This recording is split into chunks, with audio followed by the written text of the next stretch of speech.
Hello and welcome, viewers from around the world. I'm Kristen Schwartz, licensed midwife and MC here at Gold Learning. And here at Gold, we are now preparing for a brand new lecture pack titled Breastfeeding Medicine, Advancing Your Level of Care. And today with me here is Dr. Katrina Mitchell. Welcome, Dr. Mitchell. Thank you. It is so lovely to have you here with us today. Back here at Gold, you've been speaking with us before, right? Yes. So it's lovely to have you back for this brand new lecture pack. So Dr. Mitchell, tell us a little bit about yourself. Where in the world are you? We have an international audience usually coming to our conferences and events. So it's always nice to see or hear where our speakers are from. And tell us a little bit about your background and your professional journey. Okay. So I am a native Californian and I am back home in California after years of being away for school and residency. And yeah, I noticed the international audience the last time I lived in Tanzania for several years, and I noticed there was even someone on the conference from Tanzania. So yeah, so now I live in Central Coast, California, which is beautiful.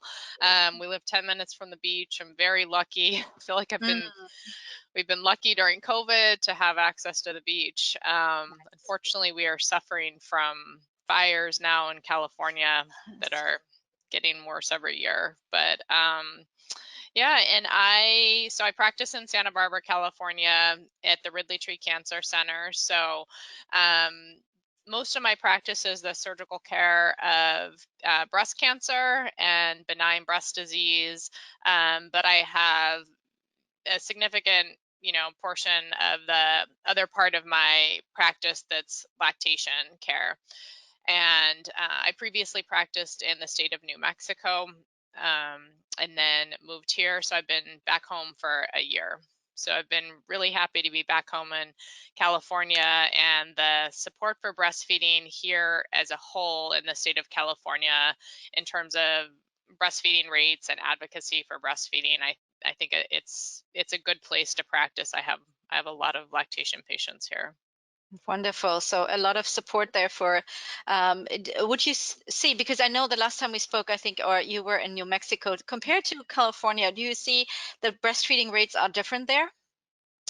Um, I think that overall, I mean, certainly I have more breastfeeding patients myself here, and it's a little bit of a different demographic in terms of I dealt with more significant complications, I think, in New Mexico because it was more rural, and so there was sometimes an access to care.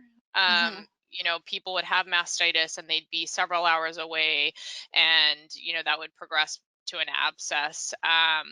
Whereas here, I've seen more low supply and low production because I think there's easier access to care. We're not as rural, and people are looking to get help earlier. Um, and so it's not necessarily the complications of actually breastfeeding and then having a complication like mastitis, but yeah, it's interesting. I mean, I certainly am still seeing my share of surgical issues, but there's Yeah. That's interesting. Well, thank you for sharing that. Now, so you mentioned you are a surgeon, of course, you're caring for breast cancer patients, and you're also an IBCLC. So are these two things completely separate, or is there a lot of overlap that you are also counseling and working with breast cancer patients as well for lactation?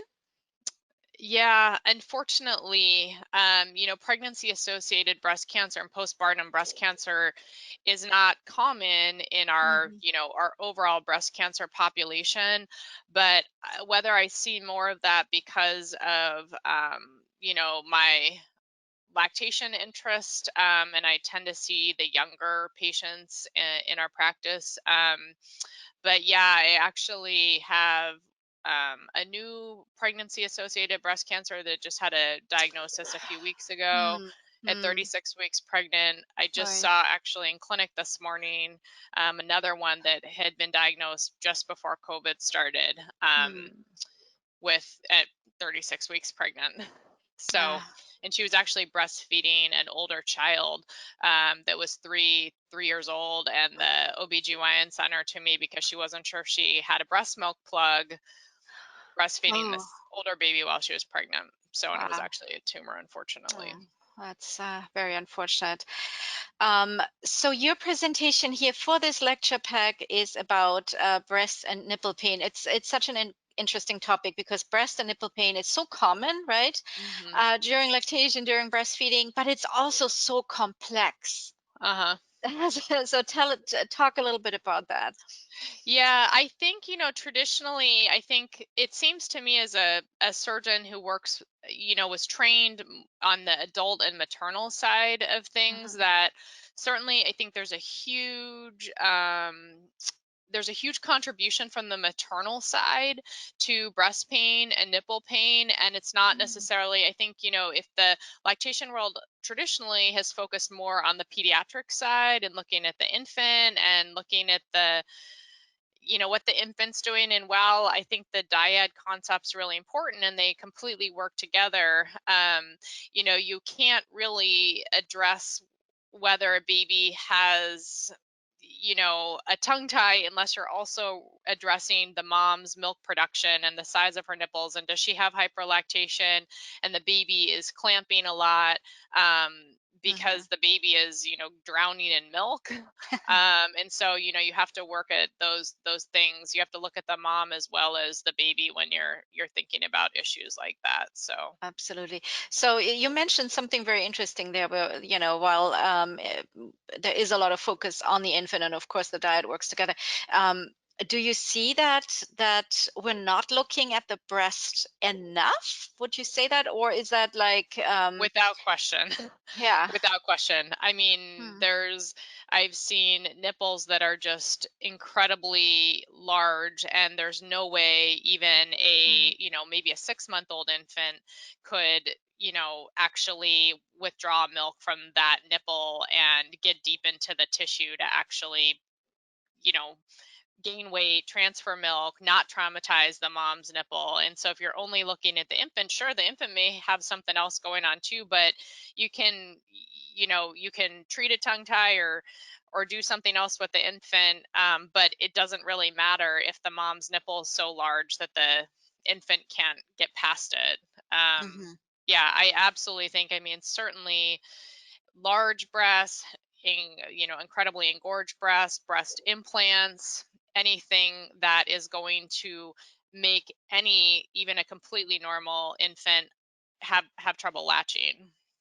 Interesting, interesting. Yeah. So what would you tell, if you can ask you for a little nugget of wisdom here for us? So what would you recommend to our professionals out there when they are looking at the diet, the breast, and the baby?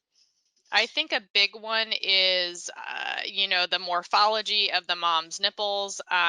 Some nipples can be large and very elastic, and that's Mm, fine. But if you have a really fibrous large nipple, that's, to just kind of watch a baby get on and see if a tiny 6-pounder and the mom has really, really large nipples that aren't elastic. That's one thing, but I think also really looking at mom's production is important, because the engorgement and hyperlactation is such a key player in, I explain it to parents that no one, even an adult, would not want to clamp and pinch a nipple if they were getting spurted with milk, mm-hmm, mm-hmm. that a bit, they're going to choke. Absolutely, absolutely. And I probably also see that, if you're talking about like, yeah, hyperlactation like that, we often are so concerned with not in, many, especially the lactating parent is always concerned of not enough. Do I have enough milk? Is there not enough milk? So it's interesting. We have been a lot focusing on the not enough, and have we been really looking at the over, the hyper lactation Yeah. as well? Yeah, when the baby's just getting flooded with milk. But I think the other end of the spectrum is the low production, and a baby is on the breast for an hour, not Right. transferring any milk. Mom keeps putting the baby to breast, baby, and is traumatizing the nipples because it's not transferring any milk and it's just on there for a long Hmm. period of time. Hmm. Hmm. Well, that's good advice right there to look at all that. Thank you so much for that. Yeah. And thank you for sitting down here with me today. You will be talking about the complexities of breast and nipple pain while breastfeeding. So we talked a little bit about the complexities already here, but what else will you go over in the presentation? I think, it's basically, like I said, I want to take the time to focus on maternal aspects of Mhm. breast pain and nipple pain, just because I think people are pretty familiar with pediatric topics, and Right. to just remember the dyad works together. And then, at the end, I have a short couple of slides about perinatal mood and anxiety disorders, Mhm. because I think pain often plays a role in those conditions, and just to keep an eye out for it, because we don't know if it's the chicken or the egg. If just chronic Right. pain causes worsened anxiety and depression when moms are already at risk, or Mhm. whether depression and anxiety lowers the threshold for pain, and so Absolutely. people Yeah. perceive it more. So Very good point there. Well, Dr. Mitchell, thank you so much for sitting down here with us today. And I'm looking forward to your presentation, the complexities of breast and nipple pain while breastfeeding in the Breastfeeding Medicine Advancing Your Level of Care lecture pack. Thank you so much. okay. And to our viewers now, the presentation will be available on November 9th, 2020, is, as I mentioned, part of the lactation lecture pack that is brand new here at Gold. And if you'd like to find out more about this presentation and the other presentations in the lecture pack, we invite you to go to goldobstetrics.com or goldlearning.com. Thank you, everyone, for participating here with us today. Have a lovely day. Bye-bye.